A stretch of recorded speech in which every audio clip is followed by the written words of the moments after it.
It's a dark time right now for wrestling fans because if you guys haven't heard, I think this was announced yesterday on Wednesday that we have officially 9 releases from the WWE, and about two of them we haven't really seen much anymore.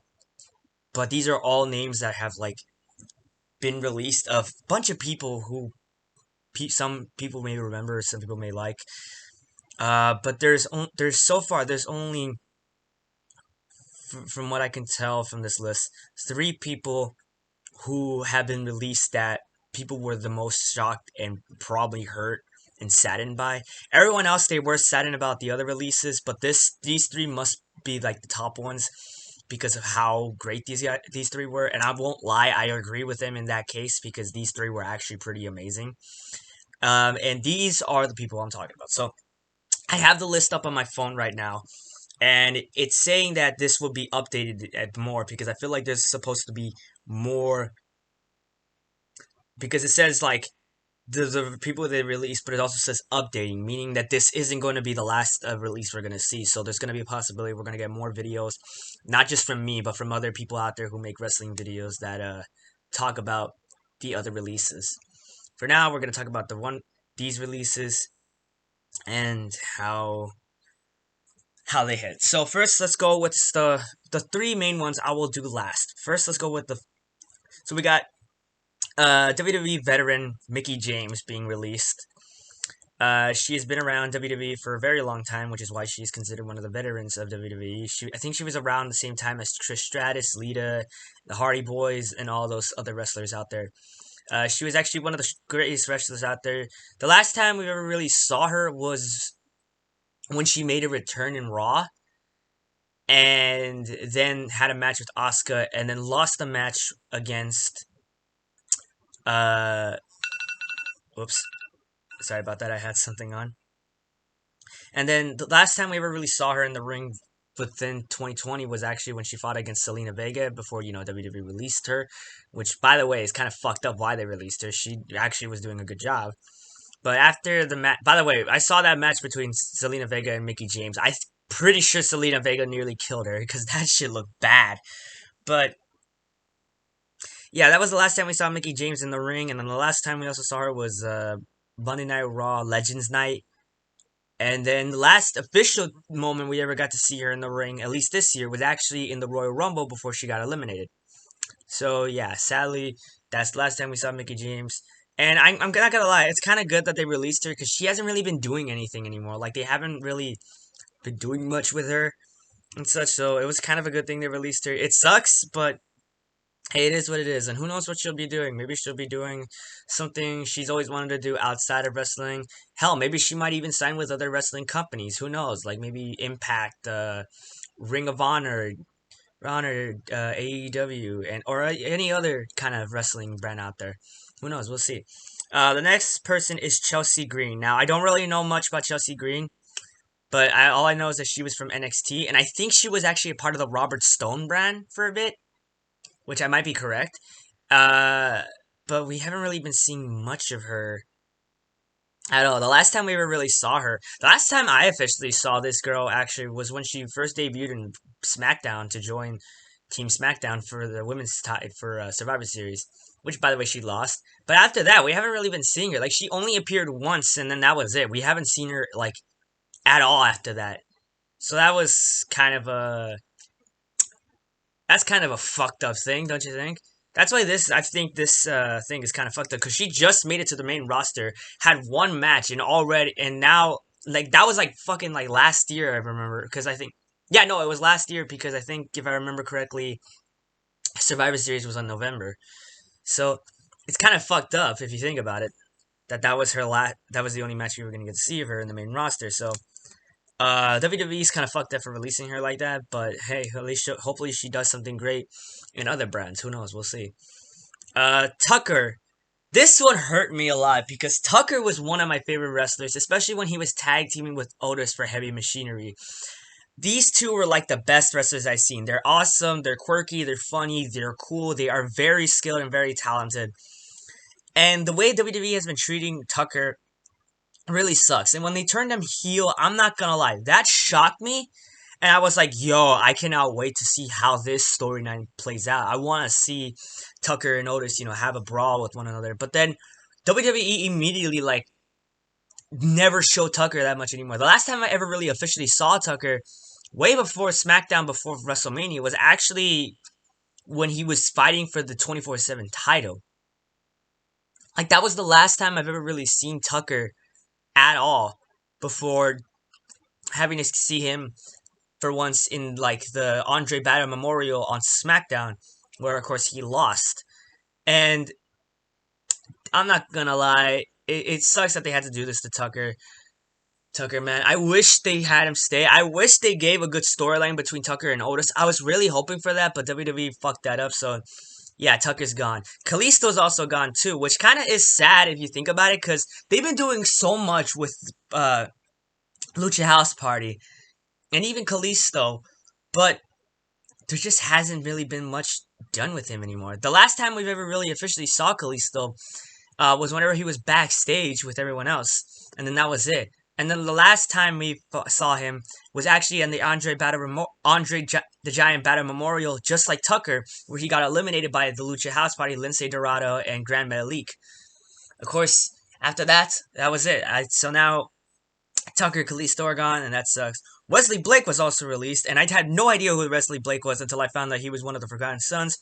And it turns out that the reason why they released him was because he wasn't following COVID protocols. And it is kind of fucked up to release him, but then again, at the same time, it kind of makes sense if you think about it, because it's like, yes, it's COVID, and, like, there's a lot of people who are like, I don't care about COVID, or it's like, I'm not that scared of COVID, I'm not that worried about getting COVID and shit, or like, I don't have COVID, I don't need to do this. But when it comes to these situations, you're gonna have to follow the protocols. So I could kind of understand why WWE released them. So that one makes sense. And then Bo Dallas. Now this one actually sucks. One, he hasn't been on the wrestling shows for a while, but this sucks because so many people, and I mean so many people, were believing that Bo Dallas was the one that was dressed up as the Fiend during the match against Randy Orton at WrestleMania.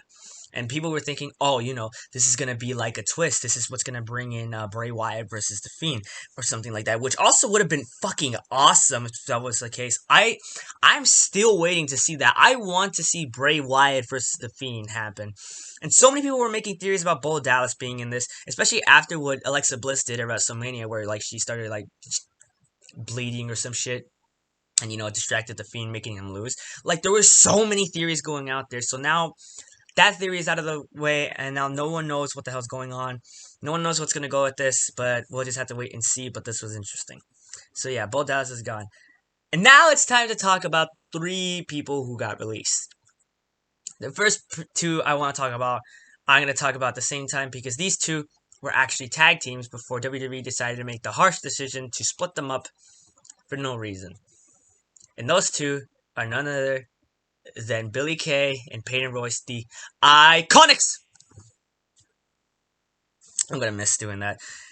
Billie Kay and Payton Royce were both released from the WWE, and in all honesty, it sucks. I won't lie to you. When they split them up, I was actually disappointed. It sucked, and they even had one last match with one another, and you could see the emotions within them when they knew, like, this was it. Like, this was it. They were no longer a team no more. And the last time we've ever really seen them, kind of regroup with one another was back at not Survivor Series, Royal Rumble, where they were actually teaming up for a bit. And it was actually really funny to see that, and I really love to see that again. I wish they came back together again, but they didn't. And then Raw wasn't really doing much with Payton Royce. Like, they basically, like, people have been saying, I've been hearing that, like, oh yeah, WWE plans to push Payton Royce to Raw Women's title match, and because they see great potential in her and such. But they never did. They never did that. They never really gave her a push. They never helped her out. They basically made her as, like, an afterthought. They seen her as an afterthought. And after that, like, we haven't really seen much of her. And the last time I ever officially saw Payton Royce was actually when she had her match against Asuka, which I think, if I remember correctly, I think that was the day Rhea Ripley came out to confront Asuka and say, "I challenge you for the Raw Women's title at WrestleMania." That's what I think, if I remember correctly. I'll have to look back at that later.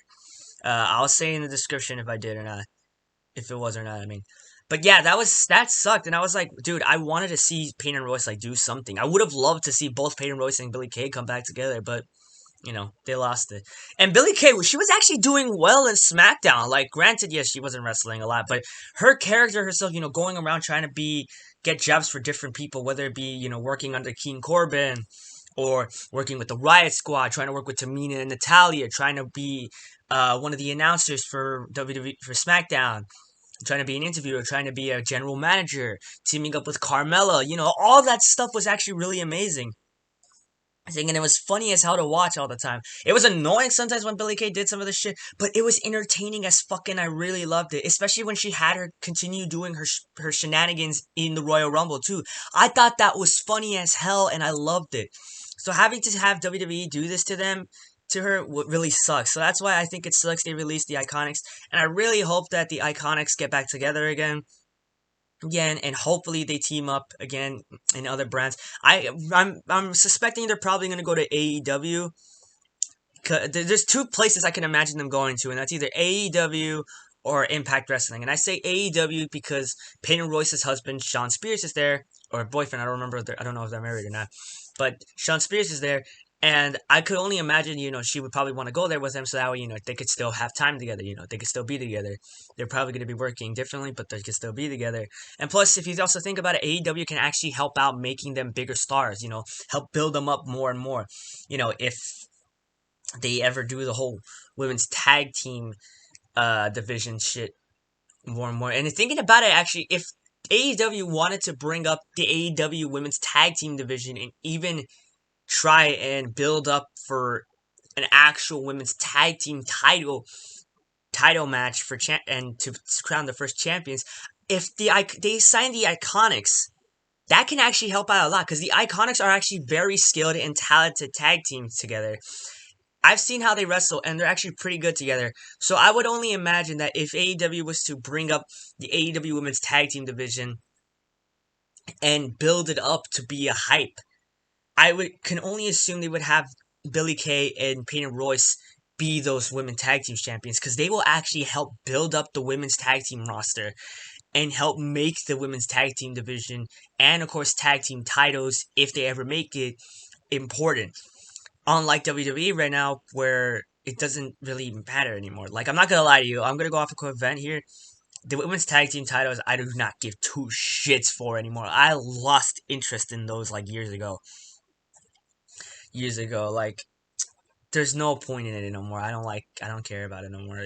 I lost interest to it. And then the last and final person to be released that I really hope will either go back to Impact or hopefully go to AEW is Samoa Joe. Yeah, that's right. WWE released Samoa Joe. It fucking sucks.